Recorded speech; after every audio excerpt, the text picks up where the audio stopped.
بچے کے مرتب کر رہے ہیں. بس میرا ذہن اسی قافلے کی شکل و حیات کو دیکھ کر اسی واقعے کی طرف چلا جاتا ہے. اس جلوس کا نام ہی ہے قافلہ بنی اسد.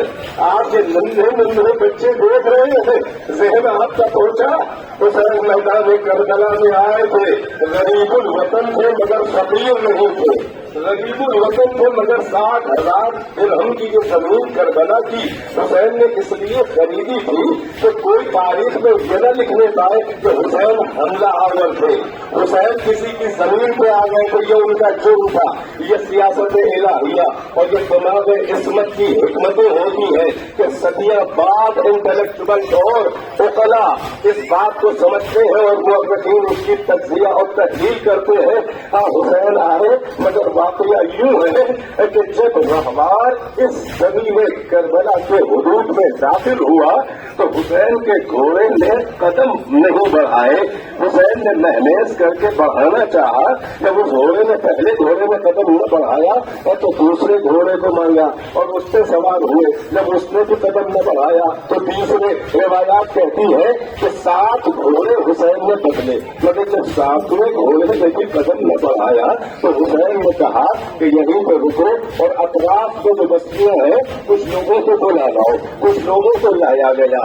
اس میں جوان بھی تھے, بوڑھے بھی تھے, اس میں بچے بھی تھے, خواتین بھی تھی. تو حسین نے پوچھا کہ اس زمین کو کیا کہا جاتا ہے. کسی نے کہا یہ قال اللہ سب کو برات, اسے برات کا کنارہ کہا جاتا ہے. کسی نے کہا یہ نظریہ یہاں سے قریب ہے, اس کو اس نام سے. کسی نے نینوا کہا. ایک بزرگ آگے بڑھا اور کہا کہ یہ قال لحاظ الارض ارض کربی مبلا, اس کو زمین کرب و بلا کہا جاتا ہے. بس جیسے ہی امام حسین نے اس کو سنا اور راہوار سے اترنا چاہا وہ آگے بڑھا. مجھے کہنے لگا کہ میں آپ کو پہچانتا تو نہیں ہوں مگر چہرے کی جگہ میں کوئی بلی یہ پروردگار رکھتے ہو. میں ہاتھ جوڑ کے کہتا ہوں کہ اگر یہاں پہ ٹھہرنے کا ارادہ ہے تو اللہ آپ یہاں پہ قیام نہ کیجیے گا. کیونکہ ہم نے اپنے بزرگوں سے سنا ہے کہ کوئی ولی یہ خدا, کوئی نبی یہ خدا, کوئی اللہ کا عبد صالح یہاں سے نہیں گزرا مگر یہ کہ گرفتار مصیبت ہو کے رہا ہے. حسین نے کہا نہیں, ارے ہم کو مصیبت کی خوف نہیں ہے بلکہ ہم یہی اتریں گے.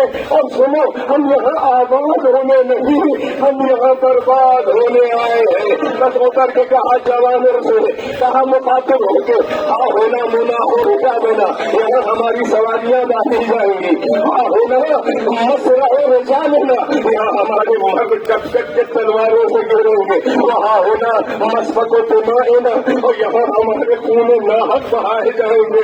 لوگ کربلا آباد ہو گئی 2 محرم کو. کتنے دن کے لیے؟ 1 ہفتے کے لیے. اب حسین نے یہ حکمت اختیار کی کہ وہاں لوگوں سے پوچھا تو ہم بنی اسد کہلاتے ہیں. مردوں کو حسین نے بلایا اور زمین کے 60,000 درہم نے خرید کے کہا کہ ہم تمہیں ہبہ کرتے ہیں, واپس کرتے ہیں, مگر ہماری 2-3 شرطیں ہیں. پہلی تو وہ کہ ہم یہاں 1 ہفتے کے لیے آئے ہیں. جب ہمارے دشمن ہمیں قتل کر دیں تو ہو سکے تو آ کے ہماری لاشوں کو مٹی میں چھپا دینا, ہمیں دفن کر دینا. انہوں نے کہا ٹھیک ہے, یہ شرط ہم کوشش کریں گے کہ پوری کریں. اور کہا کہ جب ہماری کبھی خبریں بنے اور ہمارے زائرین چاہنے والے ہیں تو ہو سکے ان کی مہمانداری کر دینا. یہ باتیں انہوں نے اقرار کر لیا. وہ کہا ہو سکے تو اپنی خواتین کو بھیج دو. خواتین نے بنی اسد آئی. حسین مظلوم نے کہا تمہارے مردوں سے یہ ہم نے وصیت کی ہے اس شرط کے اوپر, اگر تمہارے مرد ہمارے دشمنوں کے خوف میں اس وصیت کو پورا نہ کرے, بھول جائے, تو تم ان کو جو ہے وہ احساس دلانا مردانگی کا, ان کو حیا دلانا اور کہنا کہ ہم جا رہے ہیں اپنی چادریں ان کی گاشوں میں ڈال دیں گے.